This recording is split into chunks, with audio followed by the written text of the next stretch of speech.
बेटी की विदाई। शादी के बाद विदाई का समय था। सोमिया अपनी माँ से मिलने के बाद अपने पिता से लिपट कर रो रही थी। सोमिया को ऐसे रोते देखकर वहाँ पर मौजूद सभी लोगों की आंखें नम थी। फिर सोमिया अपनी छोटी बहन के साथ सजाई गई गाड़ी के पास जा रही थी। दूल्हा कुणाल अपने खास मित्र विवेक के साथ बातें कर रहा था। विवेक बोलता है, यार कुणाल, सबसे पहले घर पहुंचते ही किसी होटल में जाकर बढ़िया खाना खाएंगे। यहाँ ससुराल में तेरे खाने का कोई मज़ा नहीं आया। तभी पास में खड़ा कुणाल का छोटा भाई आकाश बोला, हाँ यार, पनीर कुछ ठीक नहीं लगा और रसमलाई में रस ही नहीं था। ऐसे बोलते हुए वह जोर जोर से हंसने लगा। कुणाल भी बोलने में पीछे नहीं रहा। वह बोला, अरे घर पहुंचने के बाद हम लोग होटल चलेंगे, जो खाना है खा लेना। मुझे भी यहाँ खाने में मज़ा नहीं आया।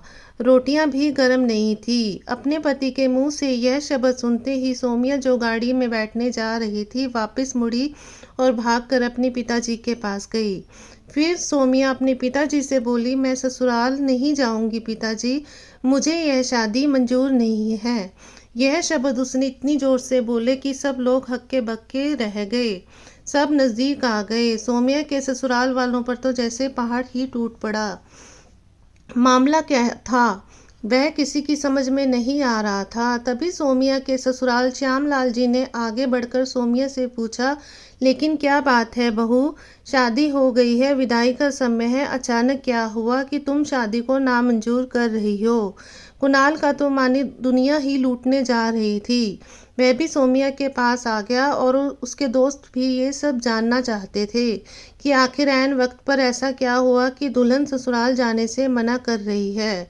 सोमिया ने अपने ससुर जी से कहा, बाबूजी, मेरे माता पिता ने अपने सपनों को मारकर हम बहनों को पढ़ाया लिखाया व काबिल बनाया है। आप जानते हैं एक बाप के लिए बेटी क्या मायने रखती है। आप व आपका बेटा ये नहीं जान सकते क्योंकि आपके कोई बेटी नहीं है। सोमिया रोती हुई बोले जा रही थी, आप जानते हैं मेरी शादी में और बारातियों के स्वागत में कोई कमी ना रह जाए, इसलिए मेरे पिताजी पिछले 4 महीने से रात को 1-2 बजे तक जागकर मेरी माँ के साथ योजना बनाते थे। खाने में क्या बनेगा, रसोइया कौन होगा। पिछले 1 साल से मेरी माँ और पिताजी ने कोई नए कपड़े नहीं खरीदे ताकि किसी भी चीज़ की कमी ना हो। मेरे माता पिता ने कितने सपनों को मारा होगा, ना अच्छा खाया ना अच्छा पिया। बस उनकी एक ही ख्वाहिश थी कि मेरी शादी में कोई कमी ना रह जाए। आपके बेटे को रोटी ठंडी लगी, उनके दोस्तों को पनीर में गड़बड़ लगी और मेरे देवर को रसमलाई में रस ही नहीं मिला। इनका ऐसे खिलखिलाकर हंसना मेरे पिताजी के अभिमान को ठेस पहुंचाने के समान है। तभी सोमिया के पिता ने रोते हुए कहा, लेकिन बेटा, इतनी छोटी सी बात। सोमिया ने उनकी बात बीच में काटी और बोली, यह छोटी सी बात नहीं है पिताजी। मेरे पति को मेरे पिता की इज्जत नहीं। रोटी क्या आपने बनाई, रसमलाई पनीर, यह सब तो कैटर्स का काम है।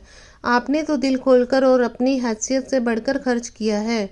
कुछ कमी रही तो वह कैटर्स की तरफ से। आप तो अपने दिल का टुकड़ा, अपनी गुड़िया रानी को विदा कर रहे हैं। मुझे विदा करने के बाद आप और माँ कितना रोएंगे क्या मुझे नहीं पता। जो लोग पत्नी या बहू लेने आए हैं वह खाने में कमियां निकाल रहे हैं। मुझ में कोई कमी आपने नहीं रखी। यह बात इनकी समझ में क्यों नहीं आई। सोमिया के पिता ने सोमिया के सर पर हाथ फिराया और बोले, अरे पगली, तू बात का बतंगड़ बना रही है। तुझे मेरी कसम, अब शांत हो जा। मुझे तुझ पर गर्व है कि तू मेरी बेटी है, लेकिन बेटा, इन्हें माफ़ कर दो। तभी कुणाल ने आकर सोनिया के पिताजी के हाथ पकड़कर बोले, मुझे माफ़ कर दीजिए बाबूजी, मुझसे गलती हो गई। ऐसा बोलकर वो रो पड़ा। तभी श्यामलाल जी ने आगे बढ़कर सोमिया के सर पर हाथ रखा और बोला, मैं तो बहू लेने आया था, लेकिन ईश्वर ने तो मुझे बेटी ही दे दी और बेटी की अहमियत को भी समझा दिया। मुझे ईश्वर ने बेटी नहीं दिया, शायद क्योंकि तुम्हारे जैसी बेटी मेरे नसीब में थी। बेटा, अब इन नालायकों को माफ़ कर दे, मैं तेरे सामने हाथ जोड़ता हूँ। ऐसा बोलकर श्याम जी ने सचमुच हाथ जोड़ दिए और सोमिया के सामने अपना सर झुका दिया। सोमिया ने अपने ससुर के हाथ पकड़ लिए और बोली, बाबूजी। तब श्याम जी ने कहा, बाबूजी नहीं, पिताजी। तब सोमिया भावुक होकर अपने ससुर जी से लिपट गई। यह सब देखकर सोमिया के माँ और पिताजी भी बहुत खुश हुए। सोमिया अब राजी खुशी अपने ससुराल चली गई। पीछे छोड़ गई थी तो आंसुओं से भीगी अपनी माँ और पिताजी की आंखें, अपने पिता का वह आंगन जिस पर कल तक वह चहकती थी। दोस्तों, कभी भी किसी शादी में जाए तो खाना खाएं, कैसा भी क्यों ना बना हो, लेकिन उसमें कुछ कमियां मत निकालिए, क्योंकि उस खाने में एक पिता के कितनी मेहनत और अरमान छिपे होते हैं। Thank you.